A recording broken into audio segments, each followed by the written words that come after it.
It's a barbaric time in history, violent, So nobody sounded like us. The language didn't exist. brutal in nature, cutthroat, kill or be killed. I mean, you look at somebody the wrong way, you're dead. She want to throw you under the bus. So you're in the controversy corner now. I can take the lead on Bring it this on, question. bring it on. Let's give them a ride. Show them something they've never seen before. Let's do a biblical thriller. Will you have a budget big enough to hire 900 plus women to play as wives, or are they going to be CGI? Welcome to King's Cultural, where we explore culture from a biblical perspective. My name's Ed, and this is my best friend Lance. Say hi, Lance. Hey, everybody. Today, we're going to be interviewing a few new friends of mine about their project, the Solomon Saga. We reviewed it on the channel, and we really enjoyed it, and we hope you guys enjoyed it too. Check it out in the description if you want. Stay tuned for this whole interview to hear about their inspiration, the future of the project, and what's up with those accents. We're joined by Sylvia Kaminer, a producer, director, and storyteller with years of experience across film and television. She's been involved in numerous projects, and her creative insight and leadership have helped shape the Solomon Saga. We're also joined by Brad Lang, entrepreneur turned producer and the creator of the Solomon Saga. So everyone, please welcome Sylvia and Brad onto this channel. Yeah, hello. Thanks for having us. Thank you, guys. Thanks for joining us. I'm going to ask Brad first. So we've had so many David properties at this point. Right now, there's a David show. There's a David movie in theaters. We have Cucumber David from the early 2000s. We have Young David. And now finally, we have Old David. But more focally, Solomon. Solomon isn't someone who's usually given the visual treatment. So I'm wondering, how'd you think to do a show about Solomon? Yeah, what's not to like about the story of Solomon? I mean, larger than life, really, the story as a whole. Grandiose. I mean, the great rise and the great fall. I mean, jumps off the page. I was very attracted to the humanity of the story, um, the historical significance of the story, the impact it had on history. Um, it changed the course of the kingdom of Israel forever. The sins of Solomon, it just, it was devastating. Um, so, yeah, all those factors really appealed to me. And then what a great message I thought the story had. You got this king with all of these earthly gifts and talents, and he's blessed beyond comprehension. And what does he do with all of that? He becomes disobedient almost immediately. He starts to misstep, and he ultimately commits the ultimate sin, and he's of betrayal, and he veers away from his God. And so, you know, um, he's a brilliant poet, and he's surrounded by prophets, and there's this very interesting connection in the story that links the Old and the New Testament together, where you're starting to hear about the Messiah and in greater detail. You're starting to hear things that you've never heard before, like a detailed description of his death, and what his ultimate purpose is going to be, and it's coming from the line of David. I just what's not to like about this story? And so it's an embarrassment of riches, to be honest with you. So yeah, and then also, you know, people today have very short attention spans. So I really had this vision. I wanted to tell the story in a different way. I wanted it to be more true to the era of Solomon and David. It's a barbaric time in history, Hmm. ethically violent, brutal in nature, cutthroat, kill or be killed. I mean, you look at somebody the wrong way, you're dead. So let's entertain people. Let's give them a ride. Let's show them something they've never seen before. Let's stand out. Let's do a biblical thriller. Let's do something that I don't think anybody's seen before. So you're saying this isn't a kid's show? It's not going to be X-rated. It's not there's not going to be sex in my story, but violence, yes. That's exciting. I'm excited to hear because a lot of times we think Bible and it has to be sanitized. It can't have any missteps. It can't show anything bad. But it's like Bible's full of people who did some bad things. So it's exciting to hear that you're actually giving it the an authenticity that it deserves. Solomon's story definitely needs to be authentic, or you can't really tell it. Exactly. Brad, I have a question for you. We kind of, talked about how David is spoken a lot, especially when it comes to like creators and things like that, where Solomon's often kind of forgotten. And you kind of described it as like a treasure of riches or like a wealth of riches when it comes to being able to create this. But in this project, is there something that you found that's kind of difficult about Solomon? Why do you think that there's not a lot of creators that focus on him? Yeah, well, I'll tell you this. If since we're talking about David too here, the text of Solomon is minimal. It's there's 25 pages in Kings 1 about Solomon's story, and a lot of that is about the measurements and the architecture and the furnishings of the temple and bringing the ark of, the Ark of the Covenant in. I mean, it's like these things. I mean, beautiful to see. That's another thing I was attracted to was the how visually stunning the kingdom must have been. I mean, I talked about this in the in the live stream. Let's try to recreate this stunning world that it just seemed the sheer beauty of it all.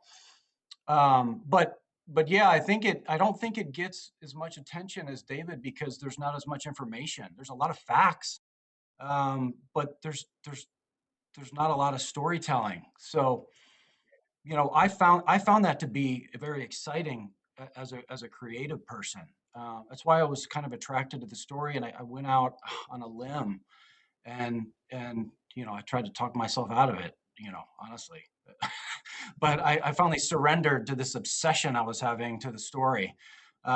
So yeah, I think that's why it doesn't get the attention because just not as much information. Yeah, it's cool though because you know that there was a lot there. I think he ran for what is it, 40 years, 39 years, or something like that. Yeah. So I mean, Mhm. there's definitely a lot that he did in his lifetime that I think that you guys are doing a good job drawing off of with what you've created so far. So Thank you. Yeah, that's fantastic. Good question, man. All right, so we have you're an entrepreneur, Brad. That's what you kind of told me. That's your background. How did you decide to shift into creating a show? Well, it's a very personal question, Ed. Um, I'm sorry. but I'll tell you what. I'll tell you what. It's got a long answer, but I'll try to minimize that answer as much as I can. But yeah, about a decade ago, maybe a little less, I was feeling a void in my life. Let's just come out with it.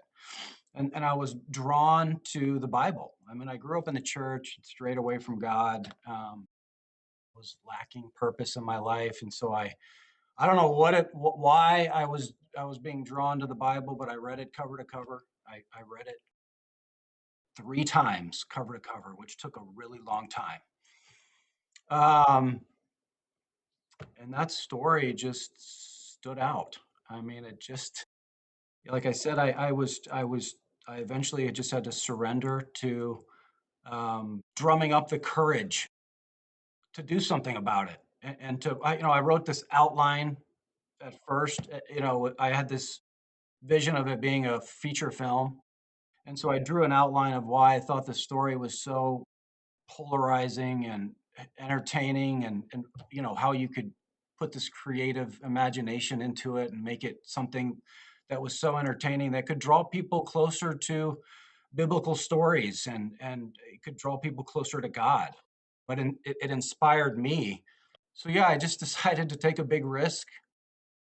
Uh, I've always had a love affair with cinema and the movies since I was a little kid, and I've always been fascinated with storytelling, and I just really never thought I could do it, but something came over me, and I just gave it a shot. Yeah, that's incredible. I like that you followed your gut on that and followed your heart. Did something you're passionate about. If you read the Bible 3 times and Solomon sticks out, well, it seems like there's a reason at this point. Um, all right. So I'm interested. We're going to bring Sylvia into the conversation now? How did you guys meet and decide to work together? Well, yeah, so I was partnered up with MFM Productions when we were putting the script together for the feature film, and I'm new to this industry, and so one of my asks, immediately was, so we're going into business together, and we're putting some money into this thing, and we're putting a script together. you know, what happens if something happens to you? You know, like what? I have no connections to the industry. I mean, I'd like a backup plan. So, you know, the owner of MFM Productions recommended Sylvia as the second producer of the feature film, which originally it was called Solomon and the Three Queens. And so Sylvia came on as the second producer of Solomon and the Three Queens, and the, you know, obviously the story has expanded from there. Okay. Yeah. So, Sylvia, how long ago did you get involved in the project? I know you guys filmed like a year ago. You said you ended around 3 days before Christmas. So, Mhm. how long is that? And how did you contribute to the script? Is what someone asked us as well. So Max reached out to me about 2 years ago. Max Friedman. He thought maybe having another producer with credits would help get names or do something, move the project. And I read the script, and I thought fascinating story, Solomon. But oh my gosh, it's like a $50 million. It felt untangible, and I was like, sure, you can put me, you add me. I don't know if it's gonna, help.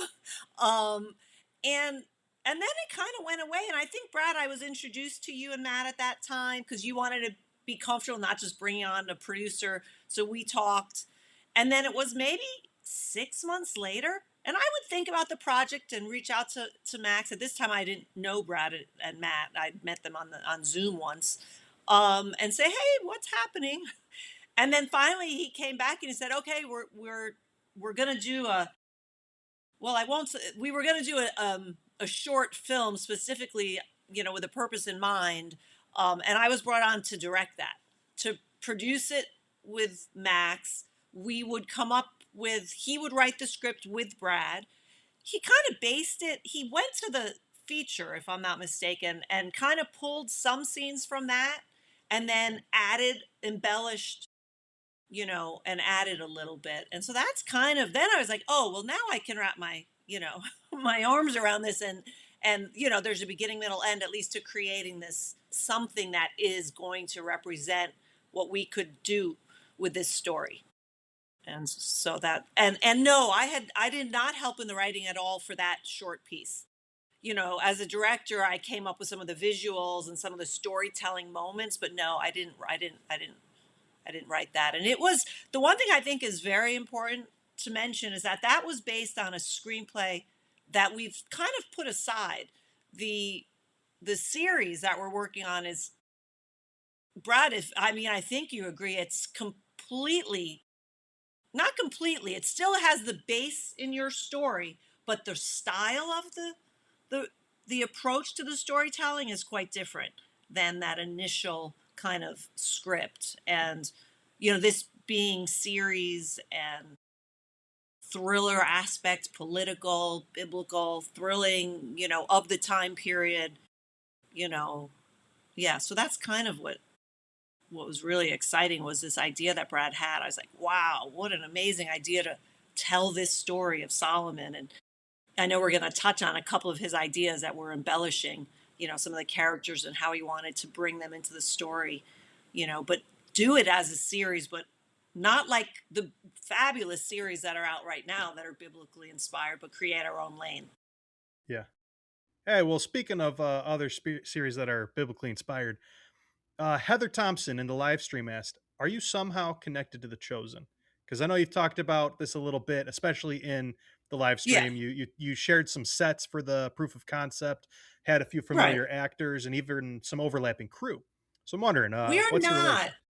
So here's the thing, and this is God working, because about a year before Max came to me with the scripts and the big film, I had gotten really obsessed with, like so many others, The Chosen. And thought, wow, this is so brilliant. And after kind of watching like 3 seasons in the course of 4 months, I was, all I kept thinking was, gosh, I have to work on this. Somehow I have to be on that set. I have to meet those people. I want to. And literally a year later, I was on that set working, not with those people, with our gang. But that's as far as it goes. When Brad and Matt and Max and I would talk, how are we going to make this? I mean, I can remember when Max and we kind of started talking, and I literally didn't really talk to him again for about 4 to 6 weeks because I couldn't wrap my head. I didn't want to start spending anyone's money without having a plan. How do we accurately portray 970 BC with all that wealth and stature for a 20-minute film that we can't build, you know what I mean? Yeah. The type of sets so I literally for 6 or 8 weeks I just was like, "Oh my gosh, I want to do this so bad, but how do we do this?" And quite honestly, out of the blue, the idea came, who better is going to know how to guide you than the production designer of The Chosen? Reached out to him cold and he was kind enough to talk, and before we knew it, he introduced us to the producers and we ended up being allowed to film on their sets, and they were incredibly gracious, and we worked with some of their crew, but as our own project, we didn't. I'm sure we had very different styles. We were an outside, it was Brad was there on set, Matt, who you haven't met, who's our other fabulous partner, and then Max was there for that. And then we brought, as we know, a couple of the cast from The Chosen, which we can talk about. But yeah, so that's kind of the whole story. Hey, that's awesome. And it's good to hear Yeah. that they were very generous and helpful. That's just fun hearing that, like, They people were, with- yeah. Yeah. I even told, Dallas stopped by the set one day, and I even said to him, like, you don't understand how rare this is. And like, I've been in Hollywood, being independent, but still it's Hollywood. Nobody does this. Nobody lets you shoot on their gorgeous set. Now, we all knew that this was not going to end up on television. We were going to suddenly be streaming on Amazon Prime. People are going to be saying, wait a minute, isn't that Caiaphas's office? Yeah. That would have been a different story. Brad and I wouldn't have wanted to do that because that would be then inauthentic. But as a representation of what this could be, we just, of course, had to change some of the, the colors and sets and stuff, but that was really how we accomplished this. I don't know. We'd still be thinking maybe, Yeah. Oh, it's Yeah. incredible. Like, I mean, you find God made a way for you guys, because you could build all these sets, but you got to think the man hours, the material, it's a ton of work, but you got somewhere beautiful to film and someone was willing to let you do it. That's awesome. I know. Really, really gracious, really, really kind people. And probably I've said this, when we had our screening in Texas, probably the greatest crew I've ever worked with. That's incredible. Combined with a few of our team, but all together just, brilliant, kind, single purpose, so. I love Sounds it. like a very special project for both of you too, just with the motivations and the things that you guys were both looking forward to. So It was an incredible Indeed. experience. Yeah. All right. So, because you guys talked about in the live stream about trying to film the pilot next year. And so Danielle, Larson, and Every, not going to get that username right, in the live stream, they asked, will you be filming on the Chosen set again? Which I think you answered. You're not planning on it. Well, actually, it's up in the air. Oh. We really may, but if we do, it would only be the pilot. Okay. Because they're going to be busy and and we would do a full redress. Like, there wouldn't be one set that you'd be like, wait a minute, no. But we could use their walls, some of their set dressing, and some of the costumes. Yeah. But it's not a definite. Okay. It's all, we're looking at late fall, early winter. But I mean, Brad, what do you think? We sure wouldn't mind going back to shoot the pilot, right? I mean, we had sort of touched on this before we started the podcast, and it was like a dream come true shooting there. I mean, it was like, it just kind of it was so organic the way that it all fell in our lap, and then we were there, and it just, it's like pinch us. Max and Sylvia probably told us several times, it never goes this smoothly. I don't know what's happening. Yeah. And I'm like, we think we might shoot there, but no, maybe we shouldn't tell you that yet because we don't want people to get disappointed. And then every time it was I think you guys have been spoiled, Brad. Like, I'm almost afraid to shoot somewhere else. That's what I was told. Yeah. Yeah. I mean, Yep. I'm afraid to shoot the pilot somewhere else because I want that type of focus where I won't have to worry about, all the craziness. Yeah. But well, that'd be cool because it looks incredible. Like, that's one thing consistently, Thank you. every comment, and we were saying, like, it that looks was beautiful. Yeah. That's what I really felt like more than almost anything. We had to show the scope, and that we could do something that would look big and grand and authentic and come Authentic. up with an interesting shots. And I really worked hard with Keith, the DP, on really creating a visual language, in our shot list. And, Yeah. You guys yeah. did great. Speaking of how you guys are talking about you would redress all the sets because you don't want anyone look and go, well, isn't that set? Because there's a lot of keen-eyed viewers, and something a lot of keen-eyed viewers notice is that Luke Dimian, who plays Judas, also played Solomon, and I don't know how they caught that. That was really tough. I didn't notice it till the end. And Eric Avari, who plays Nicodemus in The Chosen, is playing Looks King familiar. David. Right. Everyone said he looks familiar, and a lot of people, you guys don't mind. I don't mind because they're actors. They're working and they're doing their job. Yeah. I know. I'm a plumber in my free time. If I go from one job to another, no one goes, "Aren't you from that one job?" Right. I'm having a hard time imagining you here. Yeah. But I get it. Yeah. Jim from The Office is always going to be Jim from The Office.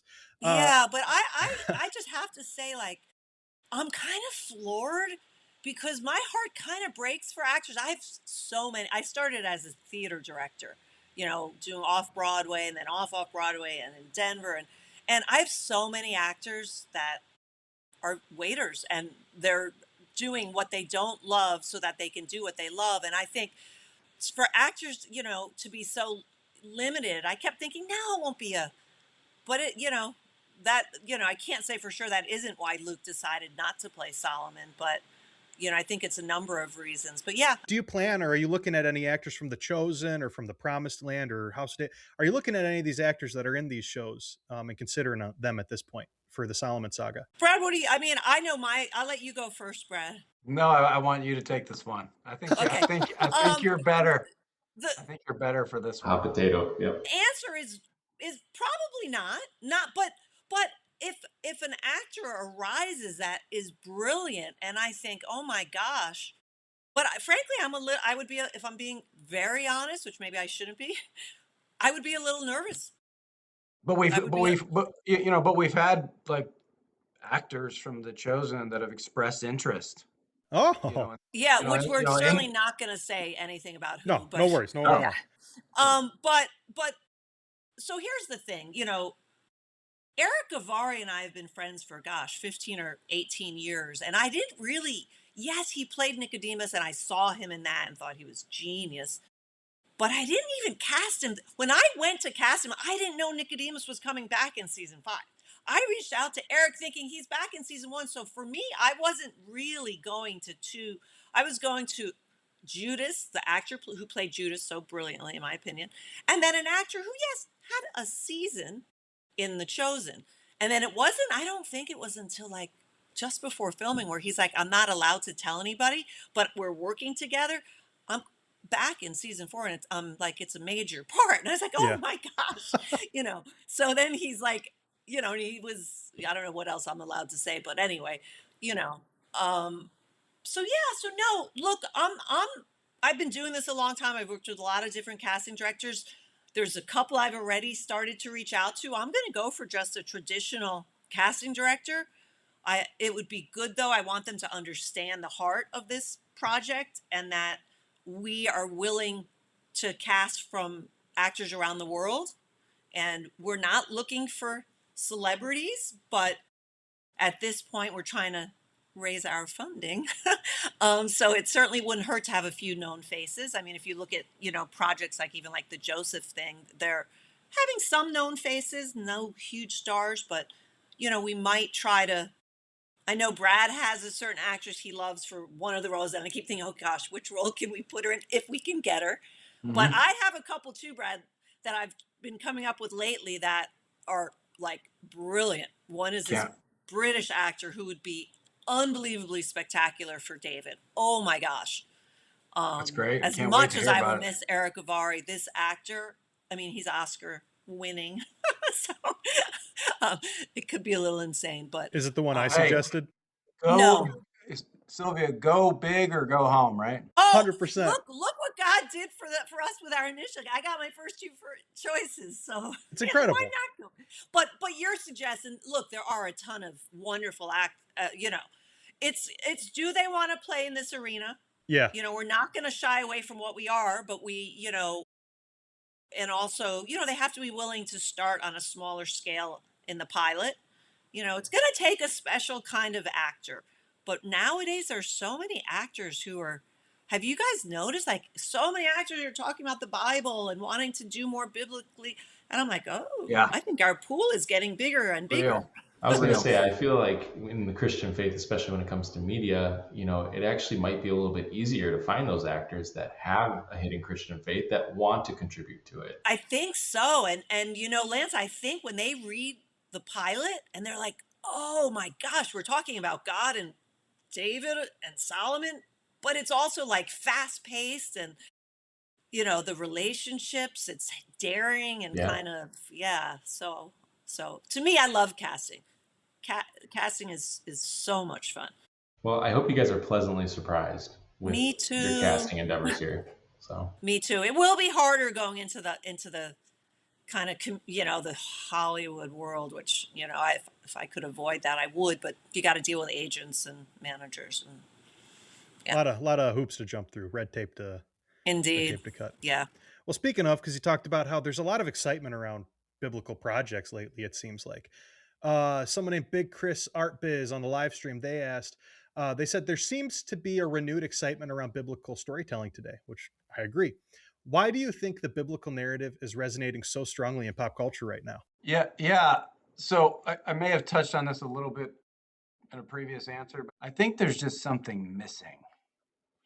I think with this age that we're all living in, with technology and social media, I think that people are lacking purpose and true meaning in their lives. And what better way to, Bible stories are so inspirational. And so I think people are desperate for something different.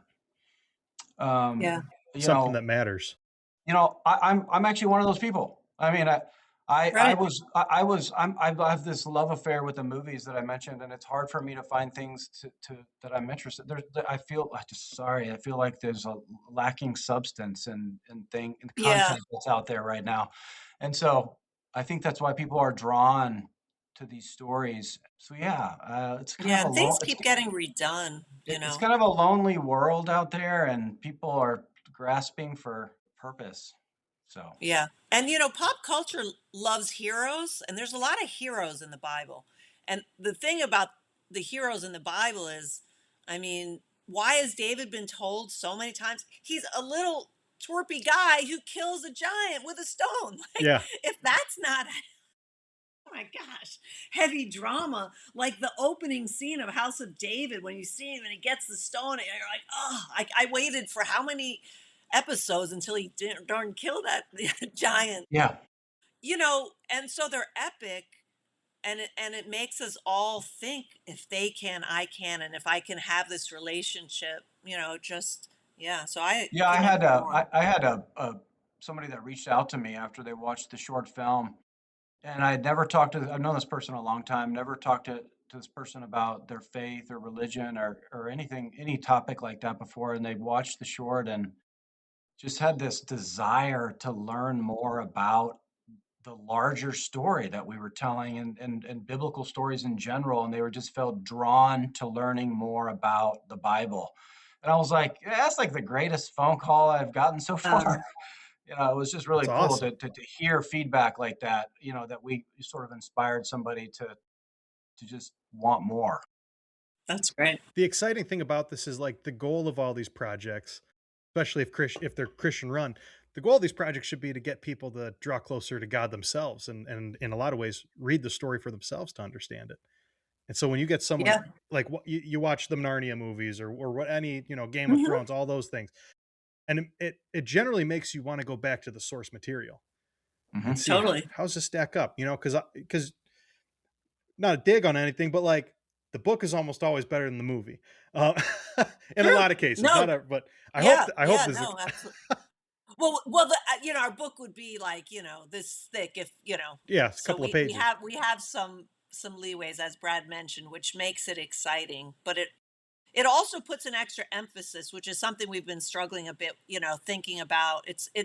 I've told Brad and Matt, sometimes I wake up a little pain, just like with this weight of, gosh, we can't get this wrong. Like this is an honor that we still hope we get to tell, which, but so what are we, where is that line of, Mm. well, this is in the Bible, but it's better storytelling if we tell it a little, that it's a very, and, you know, having just worked on a rewrite on the pilot, like, I can't wait for Brad for you to read it. And I know we're going to have a long talk because there's a lot to think about. We take this very seriously. I mean, we talk about really minute moments, and I talked to Luke Dimian earlier, and the three of us, we understand the task and Yeah. it's a big one. So I think it's incredible, and something you said that stuck out to me. Everyone wants to see stories of heroes, and that's why David's been told. And I think it's interesting. For the past maybe 10 years, people are interested in like the anti-hero mhm. or seeing the flawed hero. Solomon's more anti-hero in ways. And you see Solomon, and like he is so flawed. I talked to people. I was talking to someone the other day. I'm like, I don't even know if at the end of his life he really was, following God in all of his ways. And it's so Yeah. interesting to see the ambiguity towards the end there and how they describe Yeah. him. Yeah, we probably shouldn't get too into the end because I don't want to give things away because we have we can't give away the ending before we've even shot the pilot. But Brad and I have talked about this, and Yeah. Luke as well, Yeah. Well, but Yeah. yeah, speaking of Luke, we know that Luke, who played Solomon, he's moving to the writing team, and Eric isn't going to be sticking around for the project. But I'm going to convince Eric if I can. I mean, gosh, I hope he doesn't see this, but maybe he'll make a cameo, a hey, little, half a day, one episode. Who knows? I hope But so. no, right That now would be he's not amazing. in. He's not. uh, He's gonna read the script just to give me his thoughts, but yeah, hey, that's great. That's good to have yeah. like a multitude of helpful people who have Oh, been in the business. But yeah. I know Corvus Studio said in the live stream, Comics. what Yep. what are some of your high level future plans for this amazing project you're building? And you don't go into details too much, but like, do you have like an outline? Do you see like how, I know some shows they don't know how many seasons they're going to get, and so they just like Lost. They famously on season 3 they said we're going to quit if you don't let us end the show after X amount of seasons. Um, do you have amount of seasons in mind where you're like, that's what we're shooting for, and we have a complete story to tell? Yes. Brad and I might differ by one season. I think this is a 3-season show. The first 2 seasons focused heavily just Solomon's life, and season 3 is Rehoboam down, and then it could go on from there to future kings, not necessarily year after year. Then we jump so many years, but Yeah, like a but I legacy. think we're kind of on the same. It's such a big story that, you Yeah, I know, mean, we have huge ideas. I yeah, mean, just how are we gonna structure those ideas and how many episodes, how many seasons, right. but Anything's I possible. think like to answer your question, we do have an outline. Yeah. That's awesome. But how big is it gonna get? We're not 100% sure Are Yeah. you leaning towards 4 seasons, Brad? yet. I don't know that we've ever talked about 4. Yeah, Who knows? yeah. Sure, Yeah, who yes. knows? It could be as many. The one thing Brad and I have always said from the very beginning, it is never going to be slowed down for more seasons. That's where we draw the line. We are not going to slow the story down and take it at a snail's pace because we got to stretch because we want that 5th season. And I'm not suggesting that any other show is doing that because I don't think that. I'm just saying for us, because it's a thriller, we and I mean, it's a thriller, but there's a ton of drama. It's not Mhm. thriller from beginning to end, Yeah. um but so that will be our guide, is like. And I as a storyteller, like, I believe get in late and leave early. Every scene, get in late, leave early. If you don't need it, try not to tell too much in exposition. And it's exciting too for the fans to know that you have a It direction, is. and Yeah. it's not like I don't know. I think people get excited about limited series because they know it's not going to end like so many shows with a cliffhanger and there's no I second, know. third, fourth season, or they didn't have it planned and they just left you hanging high and Right. dry. So that's exciting to know that there is a We plan. started thinking of this as a limited series, if I'm being honest, and it's not that that's impossible. And then we had 2 spin-off seasons, but Yeah. you know, Oh, that's exciting. A few different people asked in the live stream, will we see Bathsheba or Solomon's other brothers or the Queen of Sheba? Like, are you how guys could planning you on going not? way out? Okay, cool. How could you? Brad, could we tell this story without Bathsheba? Bathsheba's one of the leads. Like in Yeah, the pilot, she's like, you're going to meet the first queen, that's exciting. from Egypt. The Queen of Sheba. Like, yeah, of course. Awesome. Awesome. Yeah. That's exciting to me, especially like the brothers, because there's a lot of drama in there. Um, Now wait, you mean Adonijah? yeah, or well, Yeah, yeah, Adonijah. That's the one. yeah. There's a lot of A names in First Kings. Yeah, there Well, are. There are. Absalom's And dead. Amnon Yeah, are dead, yeah, but we are going to learn about them. But Adonijah is such a pivotal yeah. character. Okay, cool. Because I know, and probably where these questions stem from in the live stream is that in the short film proof of concept, like you obviously had to jump so far ahead because that's how you were. That's Yeah, how it was structured. And so some people go, I "Oh, are know. we going We to fast wanted forward through?" Bathsheba, but Yeah, Yeah, I mean, I think you have a limited budget, and we ended up spending a lot more than we thought. yeah, So, I mean, there's only so much of the story that you can include in the proof of concept. I mean, yeah, trust me, we wanted to show more. We just, you know, we did. And we had to film. We filmed Eric in like one day, and that means he had to come in, get dressed, get lit, do a rehearsal. So we really didn't have hardly any rehearsal time, and just quick. So that's why we had to be so ready. Yeah. But yeah, those characters are going to be, I think people are going to be surprised. I mean, we're not going to stay in Israel. We're going to go to Egypt. We're going to, that's why we're even looking at potentially, shooting internationally. I mean, I may be, I may find myself over there but sooner than later well, you're no for stranger meetings to and stuff. No. that. You traveled all over the world. So that leads me into one of my next things. Dr. Brenda Ross in the live stream, they asked, how did you choose the scenes you chose for the short film?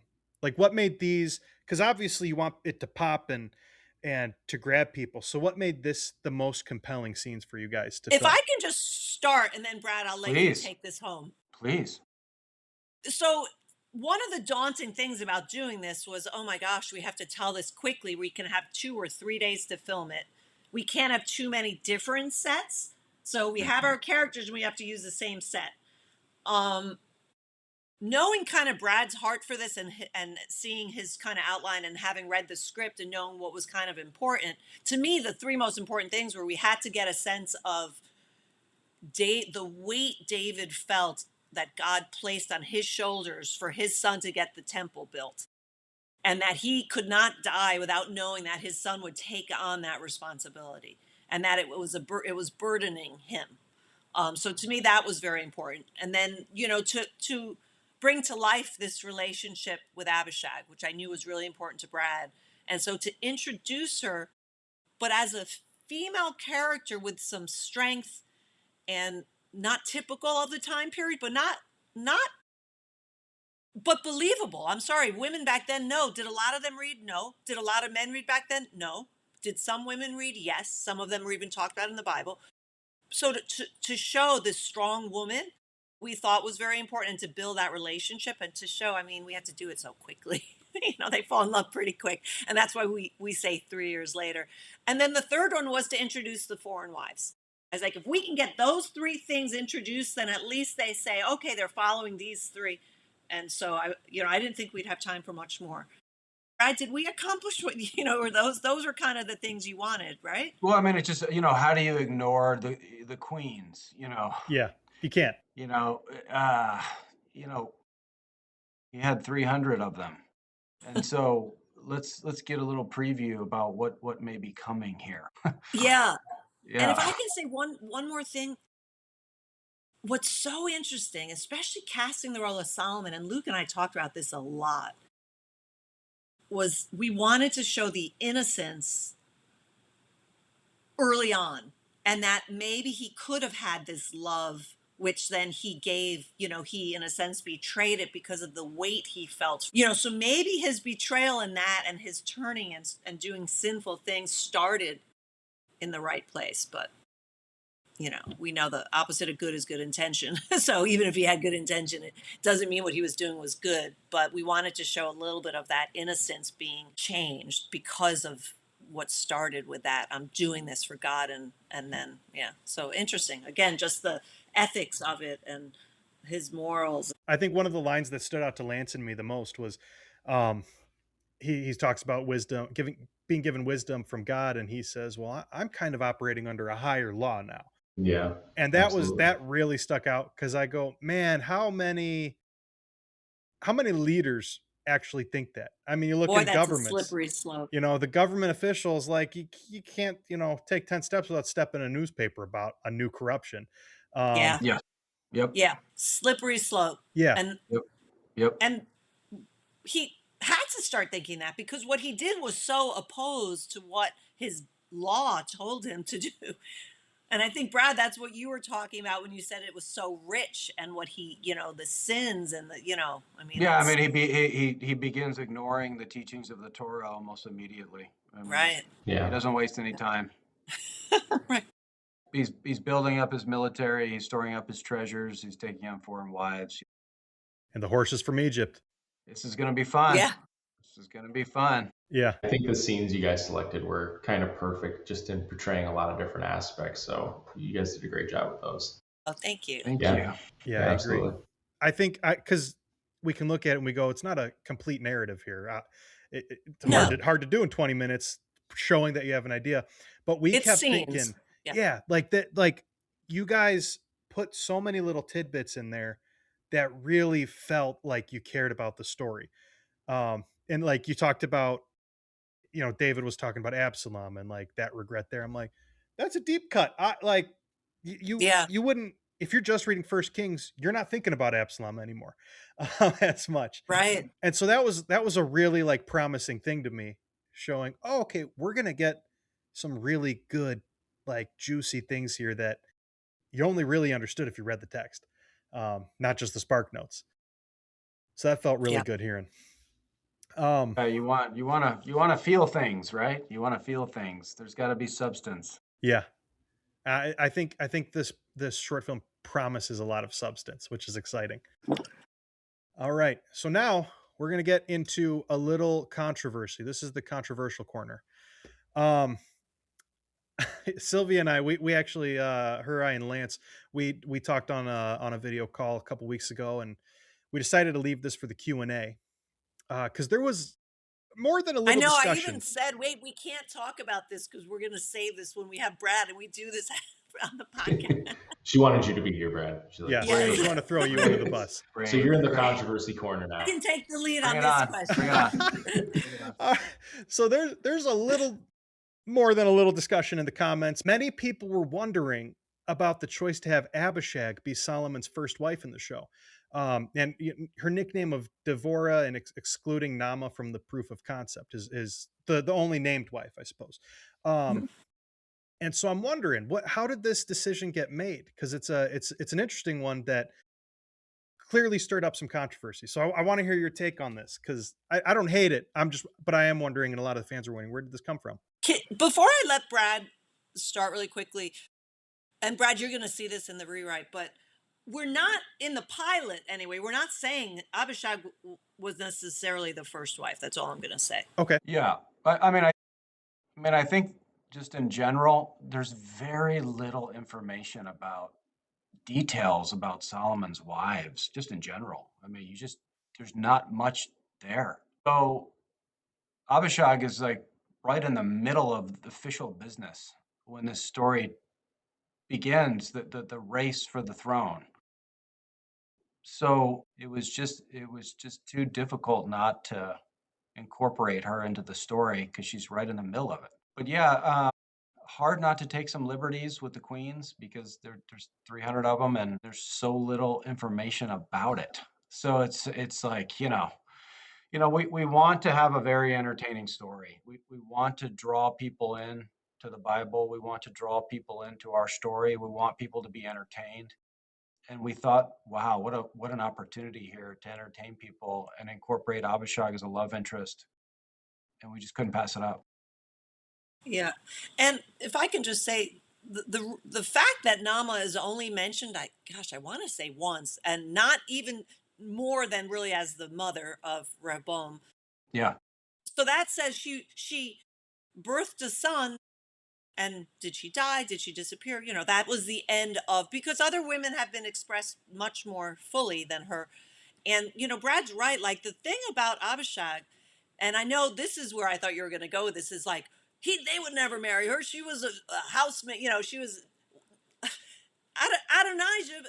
It goes to try to get Yeah. her hand in marriage, so she Yeah, is marriage material. Yeah. She is absolutely. He begs, not begs, but he calls on Bathsheba and gets to his knees almost to say, "Help me! I want to marry Abishag," because he sees, even though she was never part of, the harem. I don't, she was considered as such by the outside world, Yes. perhaps. So Yeah. he thought, marry her, that almost puts me in line for the king. So it was a backhanded threat to Solomon. So just that alone shows that she was not just she was so close to the king and so trusted, and so within that circle that she was elevated. And so I loved Brad's idea when I started thinking, gosh, it's Abishag. We can take someone like that and give her a great education, let her father educate her. She reads, she's, really forceful in her faith, and she's going to be someone that Solomon's going to have to come up against and fight against. Like, to me, that's fascinating. That's adds, some pricklies to his life a little bit. And the fact that if he can fall in love with her, so there's that genuine initial young innocent love throughout the series, when she comes at him and try like that, we're always thinking about layers to characters and richness, and how do we keep them, growing and falling. And so it's such a natural way, because I almost feel like to have it be Nama doesn't work, because why was she not mentioned more than mother of, it wouldn't have been her. It would have been someone else, I think, in his life. So I think it's kind of genius. Yeah. I understand it. I'm not gonna lie. Like, I understand it from a storytelling standpoint. And I think Mhm. like you said, like, how could I not? It just makes sense, especially in a proof of concept where you only have use 3 actors. And so, like, Right. what better way to kind of start the story off than using this one character who's not mentioned a lot, who doesn't have a whole lot of traditions about her. I mean, just we come I come and I look at the some rabbinical books and some commentaries, old Christian commentaries, and there's like nothing on Abishag. You got nothing. And the only real ideas come about her in like the Middle Ages, which is, you trust that for all you will, to 1,000, 2,000 years after the fact, um, where they equate the Shulamite in the Song of Solomon uh, Mhm. to Abishag, a Shunammite, and they go, well, maybe it's some wordplay or something. I read Um, that. Yeah. yeah, and so I'm like, maybe it's pulling from there, but I do like that you're saying, you're admitting, like, it's a narrative point. It stresses young love, and I think it could even be used for devices later. Where, I mean, Abishag, if she's spending so much time with David in his last days, she probably heard all of his business, Mm. and she probably got a lot of wisdom from him in those last days. That she's essentially speaking for David to Solomon in some points, if you could use that as a narrative there. And so I totally understand it. I think it caught a lot of people off guard because it's not, it's just not explicit. And so you Yeah. go, why wouldn't this be explicit? Um, Mhm. and even Yeah. the Adonijah stuff, because we know at least at that point they weren't married. Because why would Adonijah ask for Solomon's wife if they were married at that point? So she was obviously high That ranking in would the have happened house. earlier, right? Yeah. Yeah. And so there's a lot of interesting stuff there, but I like that there's the acknowledgement that yes, we're having liberty with this because it's Mm. a story with not a lot of details. Right. It's 3 scenes, well, 4 scenes, Mhm. that, yeah, that live and learn a little bit.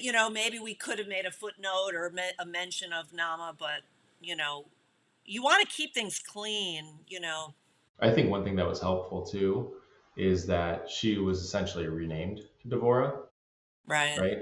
Is there a reason that you guys did that? I mean, I Well, liked I mean, it in that yeah, light, I but mean, go ahead. honestly, when I originally wrote the story, it was just Deborah, and then there was some talk about why don't we use Abishag, and we'll Really? yeah, Oh, we'll transform her into Deborah. huh. But when you have 300 wives, you're like, what can't we do here?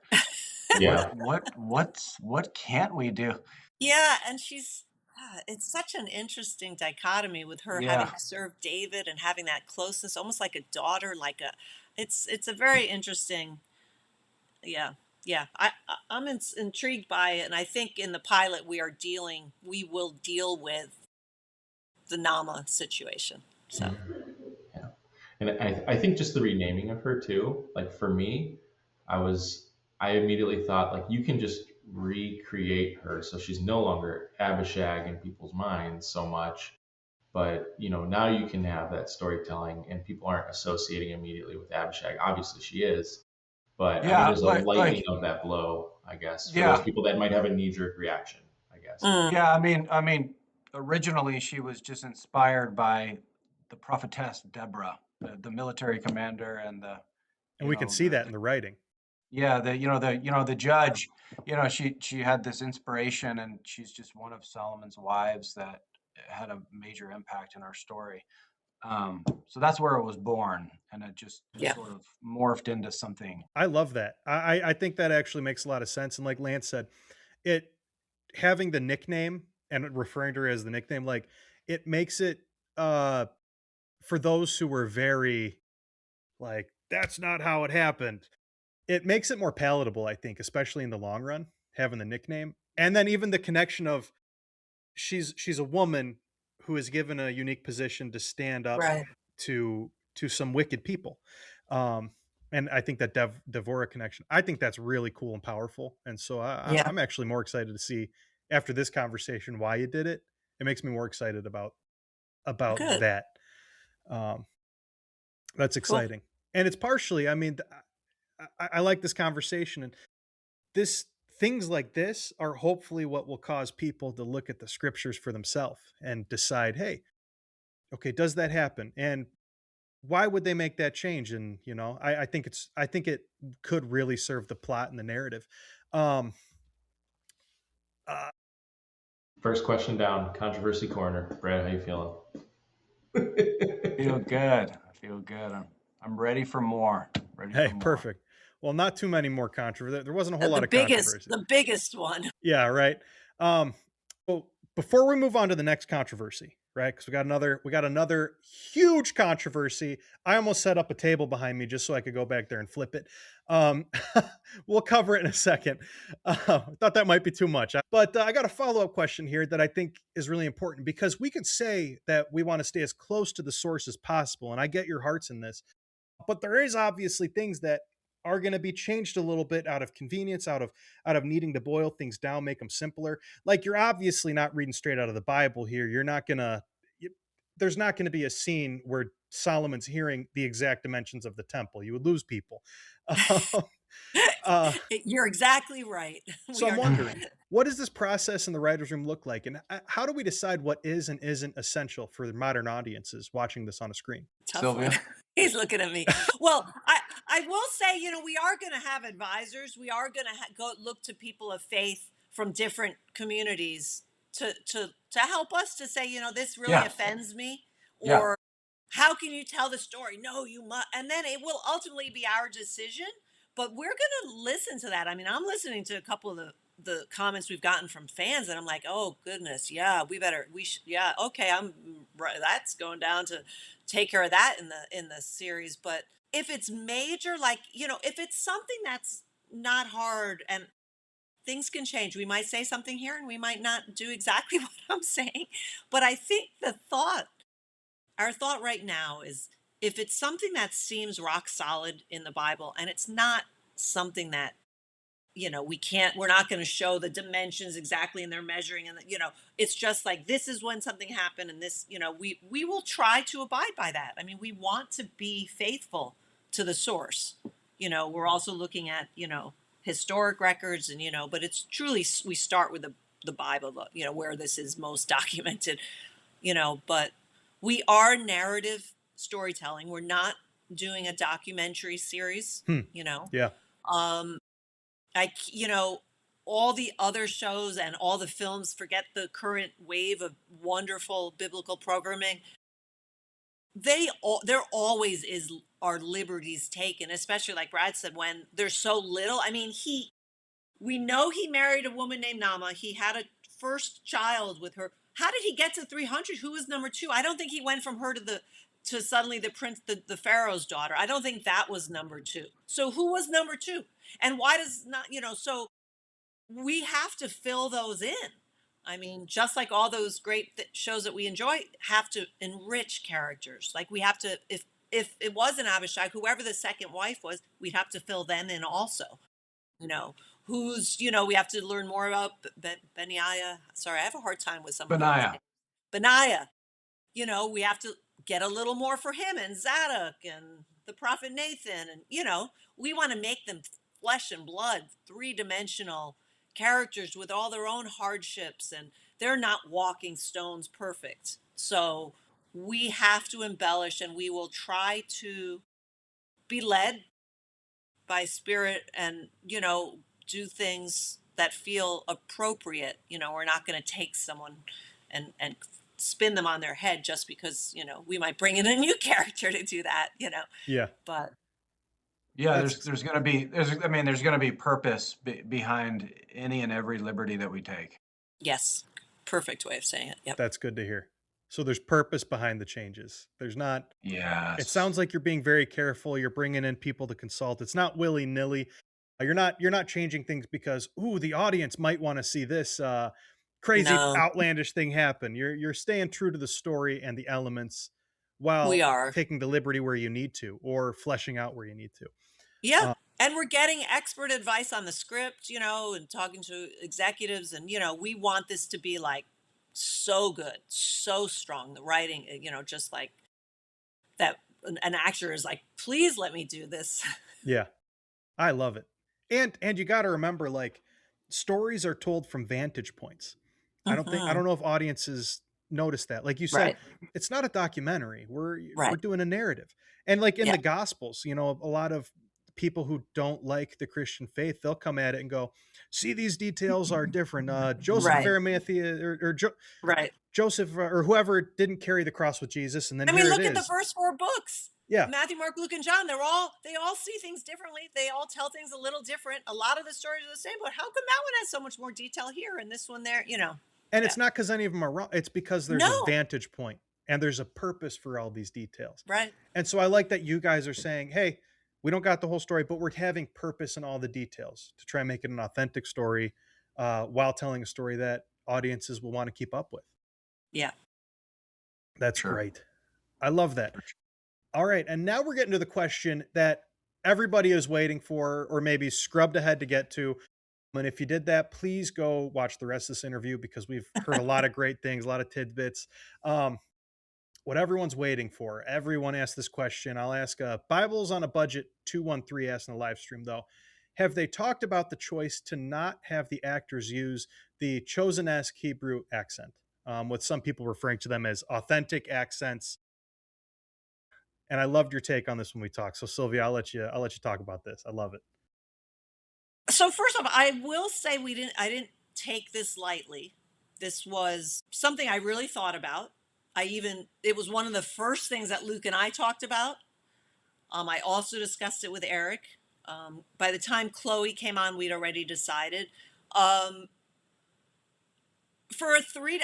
one of those, like, I am such a stickler that budgetarily it would have meant extra rehearsal days. It would have meant having a dialect coach on set and a dialect coach working with the actors. So that's first and foremost. There were some budget constraints because I would not just expect, let the actors just bring whatever they feel like.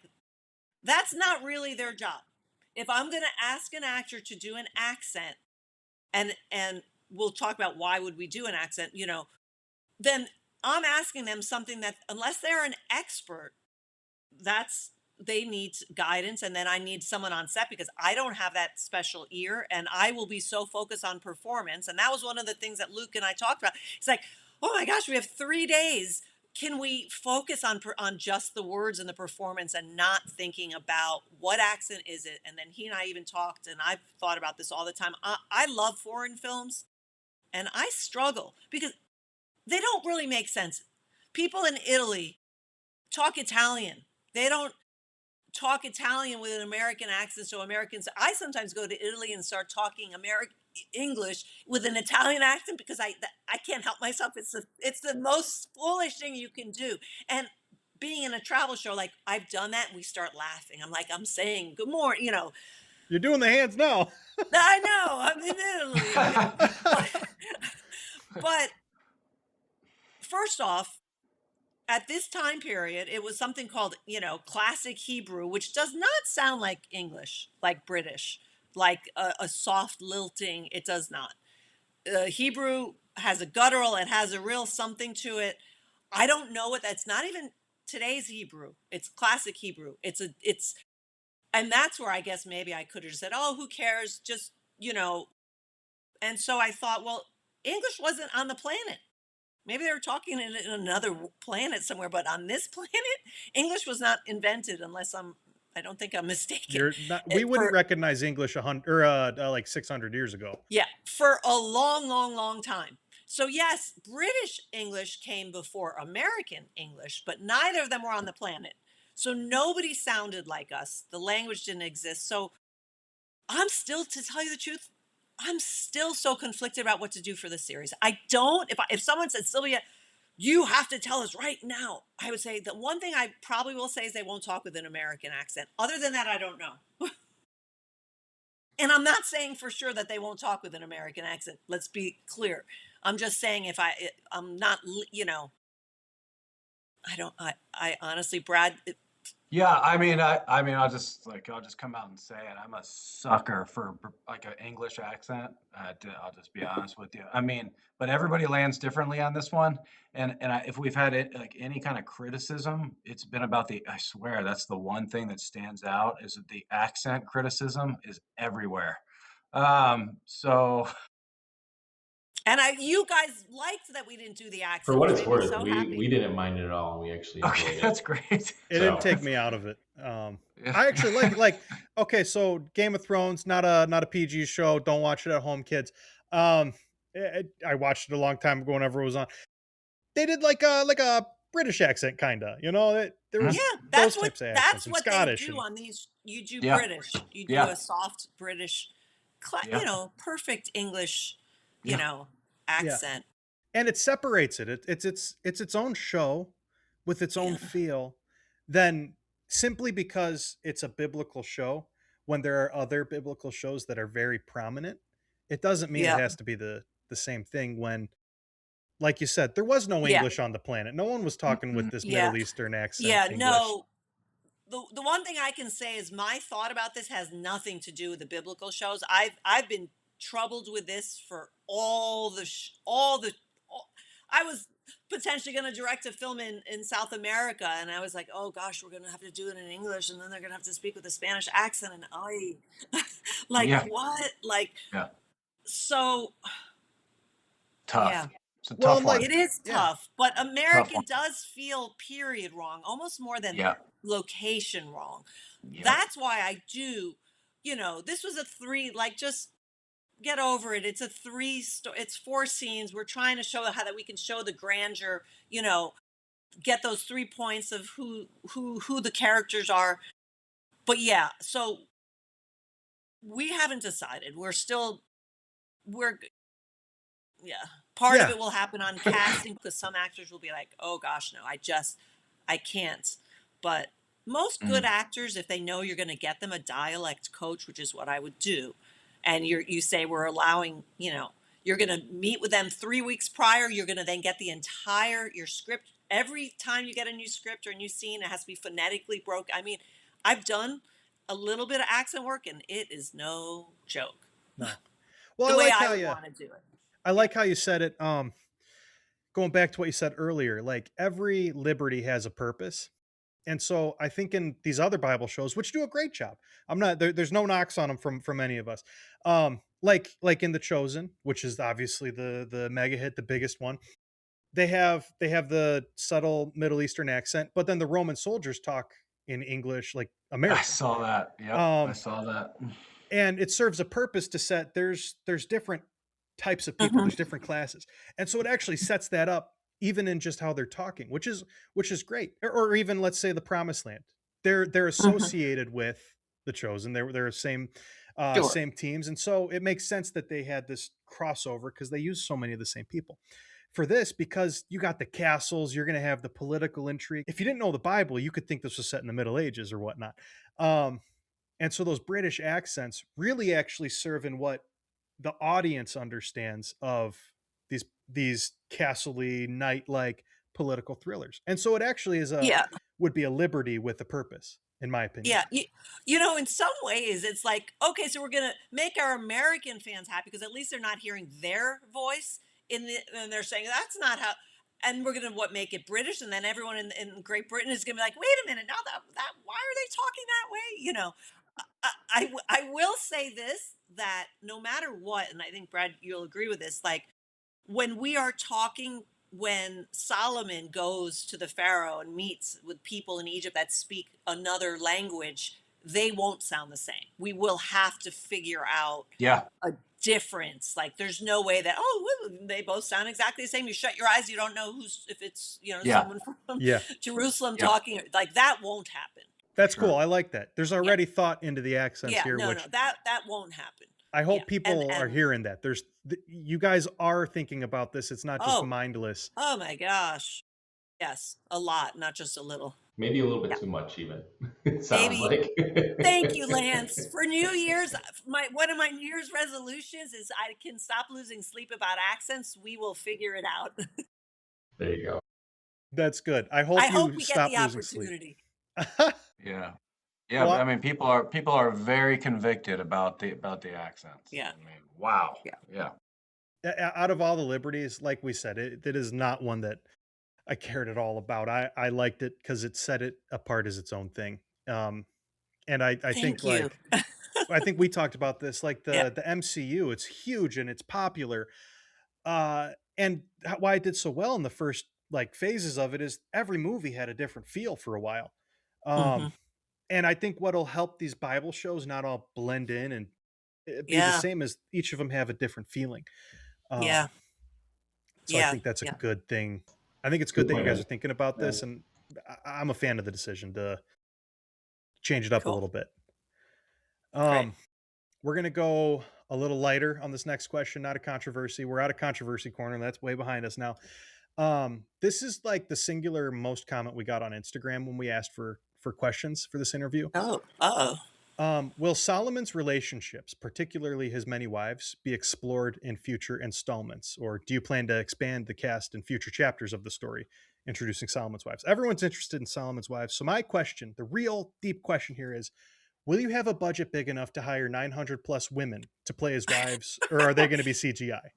Right. And a palace to keep them all in. And yeah. Go ahead, Brad. I'm letting Brad talk on this. I mean, yeah, I mean, like I kind of touched on this a little bit in a previous answer, but how do you ignore I mean, the wives? I couldn't. I mean, honestly, that was my first thought when I, drummed up the courage to write a story about this. How can you ignore the wives?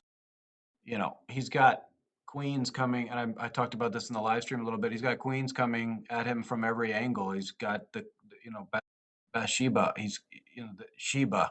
He's got, the princess from Egypt, and then we incorporate the local queens. So it's a heavily driven female cast, and I found that plot line to be fascinating. I just it can I mean, what could go wrong? Yeah. It's one of the biggest challenges. What could What What go could could wrong? go go wrong? wrong? Yeah. Yeah. Yep. I like that. You know, Yep. Solomon's proof. I've been teaching through the Proverbs and Solomon's life, and my wife pointed this out to me. Solomon is the absolute proof. If you're not satisfied in one wife or in one woman, you won't be satisfied in 1,000. That's right. Just keep trying. No. Yeah. So Crazy. yeah, it's going to be a challenge, but we're certainly not going to be like, and here's wife 182, and now in that season 7, oh my God, it's episode 7, bro. We got to get to wife 299, and then no, there won't be any of that. But of course, I know we What are we just doing? lost all our What are we audience, doing? but That's not but authentic. there's but yeah, I don't even know if we I've want to I've talk. had I've had pastors tell me there's no way that he had 600 wives. Yeah. I mean, I, she's like, that's an embellished number. And you're Okay. like, it's in the Bible, right? Okay. Interesting. But they could have been by paper. They could never have come. I mean, some of it probably was to keep nations feeling safe. Daughter, I don't, a lot of political marriages. yeah, that maybe were never even met. It was like, at that time period. This is something we haven't, I would say we're so focused on the pilot. And thankfully, this doesn't come into play in the pilot. So we will bring on some, we're going to have, like I talked about, advisors, but also like theologians, people that historians can help us understand how this happened so we can make sense of it But and yeah, give it. but the wives will have a central Hmm. central. Absolutely. That's exciting. So what I'm hearing is in the pilot there will not be an arena full of women. No, so hopefully we didn't lose our male audience. Dang it. Just let them know it's coming, and you'll have them stick around. You'll keep them around. Yeah. Maybe have a few like well-planned scenes, 30, 40 women that's well shot, that just kind of gives that appearance of a lot Right. of. Every extra woman ends up becoming a wife. That's like a That's it. Arrested Development gag you'd have there. Right. We know you're fundraising for the pilot and hopefully the first season currently. Um, what are the best ways the community can support this project over the next year? And that question is from True Living Water on the live stream. So how can we support you guys, including buying shirts or jackets or hats or whatnot? Well, I'll start and then Brad, I'll let you Yeah. jump Go ahead. in. So doing stuff like this helps. So thank you guys. It really does because we need to reach an audience. We need to, you guys have different people following you that are following our page, and so all the people that hear about it that want a new, biblical show to watch, something that sounds, different and, really interesting. Stick with us. We know how long it took some of those other shows to get made. It takes an army, like it takes people showing streamers and funders and investors that like, wow, they already have 30,000 followers on Facebook and it's a short film. Like what? But we need to keep growing and Yeah. talking and comments and likes, and we know we don't have that much. Like we're working on new things and new things to start getting out there, and I think once we start getting into casting, it's going to get very exciting. But this is a really hard process, and from someone who's made a living doing nothing but film and television for 25 years, it's never been harder. And I'm so tired of everyone saying that in my industry, but oh my gosh, it is. If we weren't trying to raise this from the biblical world and the faith community, like I would be a bit disheartened, but I believe it. We're being led this way. This is going to happen. I really believe it, but it does mean that we need everybody to help. And if anybody wants to be on our like street team or wants to help and help spread the word or knows people that might be interested to get involved with us, please reach out. You can reach out to us, by email or send a message on Instagram. You know, I'm pretty good about getting back, on my Instagram, Dolger Films, or even, on the page. And just for those listening and watching, what are those, like the emails and the web page or whatever? We'll also tag them for you, but Yeah, we'll put them in Thank the you. description. Yeah, so it's info at the Solomon Saga, and then it's at the Solomon Saga, and then mine is at Dolger, Dolger Films. And then I want to let Brad, sorry, Yeah, I mean, just to kind of piggyback off that a little bit, we have investors that are committed to our project. We need more. We have balls in the air. We have fishing poles in the pond. We're in a the holiday season. So we have conversations that will be had, in the new year. But if anybody's interested in being a private investor, you're welcome to reach out to us. We'd love to have a conversation. And then we're also, thinking about tackling this from numerous angles, which is, we just started talking about the crowdfunding option as as another, to tackle it, from a different angle. So we'll explore that as well. So yeah, it doesn't hurt to try different ways, and so that's kind of where we're at. We're feeling really hopeful, really good about getting that pilot shot in 26. And if we can get that pilot shot, I think we're kind of there, because the script we're working on, we'll get it to the level, and I think it'll be formidable. I can't imagine people saying, "Wow, we don't want this to go on." So We're very excited about the pilot script. Very excited. yes. Well, I'm excited to read it or to see it when it comes out.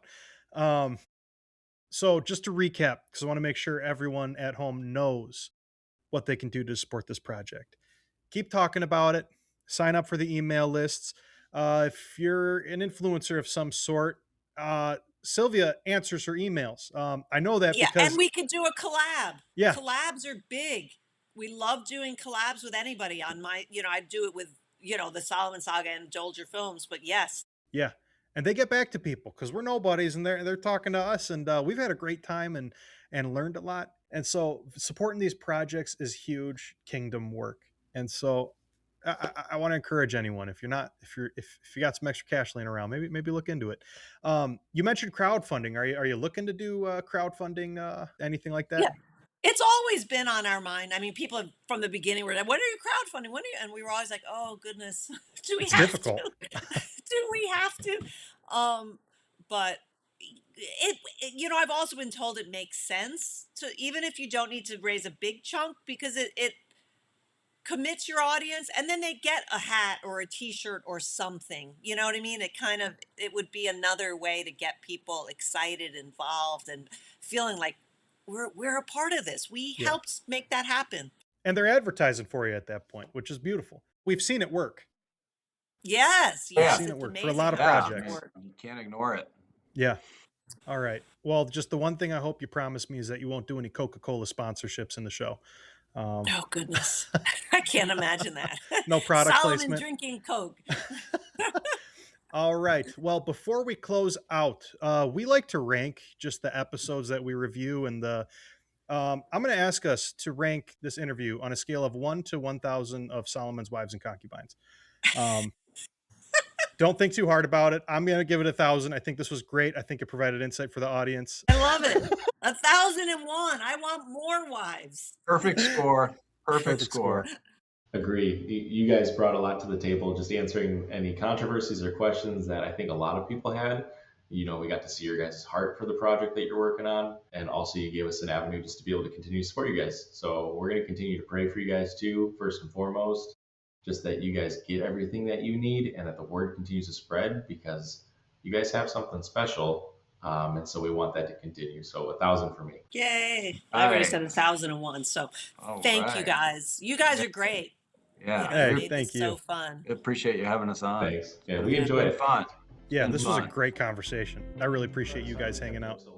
Thank you for sticking around for that interview with Sylvia and Brad. We're going to link all of their information down below, and please check out the Solomon Saga if you haven't yet. We really enjoyed it. If you like this video, please give it a like down below. If you want to keep exploring culture from a biblical perspective with us, please subscribe. It helps us out more than you know. If you want to learn more about the culture that Solomon lived in, you can download our free ebook, Jesus and the Biblical Feast, down below. And as always, to God all praise and glory.